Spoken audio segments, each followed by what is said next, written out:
नमस्कार मित्रों, मैं आदर्श आज पुनः आप सभी का मेरे YouTube चैनल पर स्वागत करता हूं।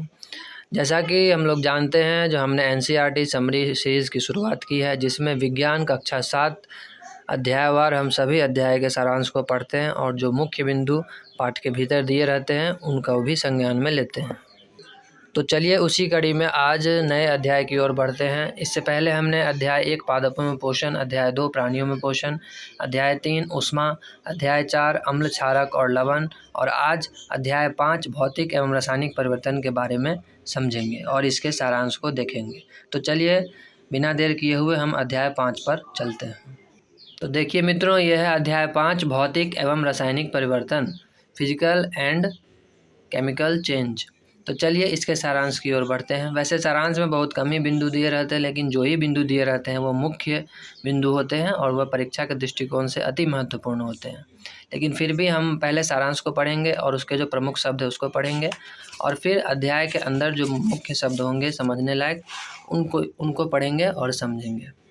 तो देखिए ये कुछ प्रमुख शब्द ऊपर में दिया गया है। रासायनिक परिवर्तन, केमिकल चेंज, रासायनिक अभिक्रिया, क्रिस्टलीकरण, यसद लेपन, भौतिक परिवर्तन, जंग लगना। और नीचे देखिए आपने क्या सीखा करके हेडिंग में सारांश के रूप में 4 पॉइंट दिए गए हैं, इन्हें पढ़ते हैं। क्या लिखा है? परिवर्तन 2 प्रकार के हो सकते हैं, एक भौतिक अथवा रासायनिक। परिवर्तन 2 प्रकार के होते हैं, भौतिक तथा रासायनिक। भौतिक परिवर्तन में पदार्थों के भौतिक गुणों में कुछ परिवर्तन होते हैं।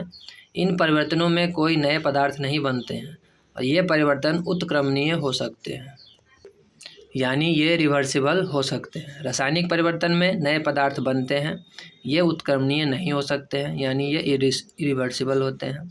कुछ पदार्थों को क्रिस्टलीकरण के द्वारा उनके विलयनों से शुद्ध अवस्था में प्राप्त किया जाता है। इस प्रक्रिया को क्रिस्टलीकरण कहते हैं। तो देखिए मित्रों, जैसा कि वहाँ मुख्य शब्दों में क्रिस्टलीकरण के बारे में जिक्र किया गया था, यहाँ 5.4 पॉइंट में समझाया गया है। इसे पढ़कर समझने का प्रयास करते हैं। तो कक्षा 6 में आपने बता रहा है इसमें, जो कक्षा 6 में आपने पढ़ा था कि साधारण नमक, लवण को समुद्र जल के वाष्पन द्वारा प्राप्त किया जा सकता है। इस प्रकार प्राप्त होने वाले नमक शुद्ध नहीं होते हैं और उसके क्रिस्टलों के आकार को स्पष्ट रूप से नहीं देखा जा सकता है। तथापि किसी पदार्थ के शुद्ध क्रिस्टल उनके विलयन से प्राप्त किए जा सकते हैं। यही प्रक्रिया क्रिस्टलीकरण कहलाती है। हम समुद्र से जो नमक प्राप्त करते हैं वो शुद्ध रूप में नहीं होता है, उसको शुद्ध किया जाता है। तो ये जिस प्रक्रिया से किया जाता है वही प्रक्रिया क्रिस्टलीकरण कहलाती है। यह भौतिक परिवर्तन का एक उदाहरण है। यह जो चेंजेस है इसमें फिजिकल चेंज होता है, केमिकल चेंज नहीं होता है। तो मित्रों, इस तरह आपने क्रिस्टलीकरण के बारे में पढ़ा और समझा। तो चलिए दूसरे पॉइंट को देखते हैं। देखिए पॉइंट 5.1 में, क्रियाकलाप 5.1 में फिजिकल चेंजेस के बारे में बताया गया है। तो चलिए इसे पढ़कर समझते हैं। कागज़ के एक टुकड़े को 4 वर्गाकार टुकड़ों में काट लीजिए और यहाँ पर देखिए 5.1 में यहाँ काट के बताया है। तो इसको ऐसे करके 4 बराबर भागों में काट लेना है कागज़ के टुकड़े को। उसके बाद अब प्रत्येक वर्ग को पुनः 4 टुकड़ों में काट लीजिए। तब इसको काटने के बाद एक वर्ग मिला, इस वर्ग को भी फिर 4 टुकड़ा में काट लेना है।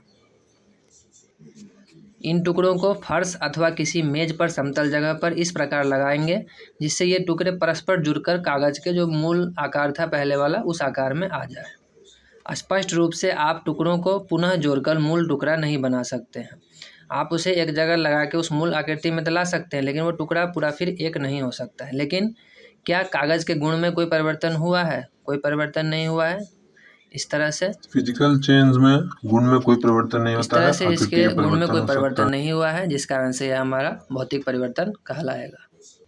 तो इस प्रकार आपने देखा कि भौतिक परिवर्तन में कागज़ अपने मूल अवस्था में है, इसमें किसी प्रकार गुण में किसी भी प्रकार का चेंजेस नहीं हुआ है। अब देखिए 5.2 क्रियाकलाप में रासायनिक परिवर्तन के बारे में बताया है, इसे भी पढ़ते हैं। लोहे में जंग लगना एक ऐसा परिवर्तन है जिसमें आप भली भांति परिचित हैं। यदि आप लोहे के एक टुकड़े को कुछ दिनों के लिए खुले में छोड़ दें तो इस पर भूरे रंग के पदार्थ की परत जम जाती है। यह पदार्थ जंग कहलाता है, रस्ट कहलाता है और यह प्रक्रम जंग लगना यानी रस्टिंग कहलाती है। चित्र 5.2 में पार्क अथवा लॉन आदि के लोहे के दरवाजे अथवा बगीचों या पार्क आदि में रखी लोहे की बेंच और लोहे की लगभग कोई भी वस्तु जो खुले में रखी रहती है उसमें जंग लग ही जाती है। तो देखिए मित्रों, चित्र 5.2 में लोहे की कुछ जंग लगी वस्तुएं यहाँ पर दिखाई गई हैं, जो कैसे इसमें जंग लग जाता है और कैसे इसमें रस्टिंग होता है। तो मित्रों, इस तरह हमने अध्याय 5 फिजिकल एंड केमिकल चेंज, भौतिक एवं रासायनिक परिवर्तन के बारे में पढ़ा, इसके सारांश को पढ़ा, इसके मुख्य शब्दों को देखा और इसके पाठ के भीतर जो महत्वपूर्ण तथ्य थे उनको समझने का प्रयास किया। आपको मेरे द्वारा किया गया ये छोटा सा मेहनत कितना अच्छा लगा? आप इस चीज़ को, चैनल को सब्सक्राइब कर वीडियो को लाइक एंड शेयर करके प्रदर्शित कर सकते हैं। तो ठीक है, तब तक के लिए बहुत बहुत धन्यवाद। आप सभी का बहुत बहुत आभार।